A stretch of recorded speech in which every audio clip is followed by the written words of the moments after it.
Hindi binablog yung bukas ng ano. Oo nga. Ito nga si Japanese sa Sakurage. Ayan, ayan. Hop.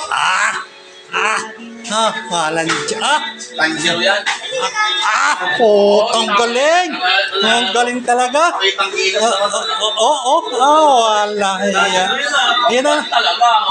Yan ang magpapayaman. Yan ang magpapayaman sa inyo sa Japan eh. Magiging artista yan. Tingnan mo naman ang kotes. Tingnan mo kung gaanong kagandang lalaki. Ha? Brusco. Brusco. Hindi mahiyain. Yan ang sinasabi ko sa... Ayan pa isa. Ayan, nagdatingan na mga apo ni Daddy Lo.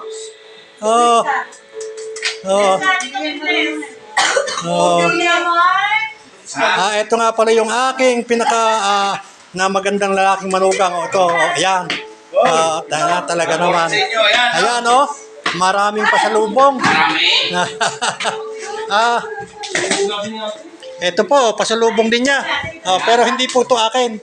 Ito po ang may-ari nito. Yan. Si Ransted. Kanyang kumpare. Daddy Lo, yung white wine. Ito naman, saan yung aking kwan? Pakita nga kwan. Buksan mo nga, Ted. Alisin mo nga sa plastic. Mahina naman ang mag-inom. Yan.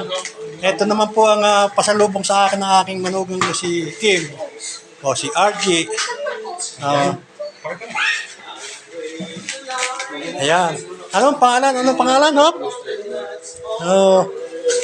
Ito po, ayos, ayan pa, nako, Chardonnay. Reserva ko.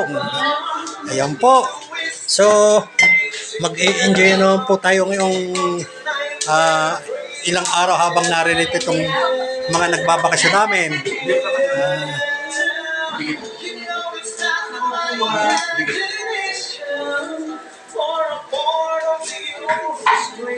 Ito naman po yung aking bunsong anak na pinakamaganda sa magkakapatid, pinaka-pogi sa lahat. Si Dominic. Ngayon naman party Iinitan naman. At pinaka daw. At ito po naman yung aking anak na babae na pangalawa. Si Odessa. Hi po sa vlog ng tatay ko. Ito naman po, itong aming isa sa aking manugang sa pamangkin. Na isa sa po pinakamagandang manugang. Yan. Ito po yung kanyang anak. Si Carlos. Carlos. Batang rapper. Ang bata. Katatapos lang po nilang mananghalian. Meron pong nilagang baka. Ayan, ginatang, langka. Ito pa Ayan pa. May tulingan. Ayan, ube.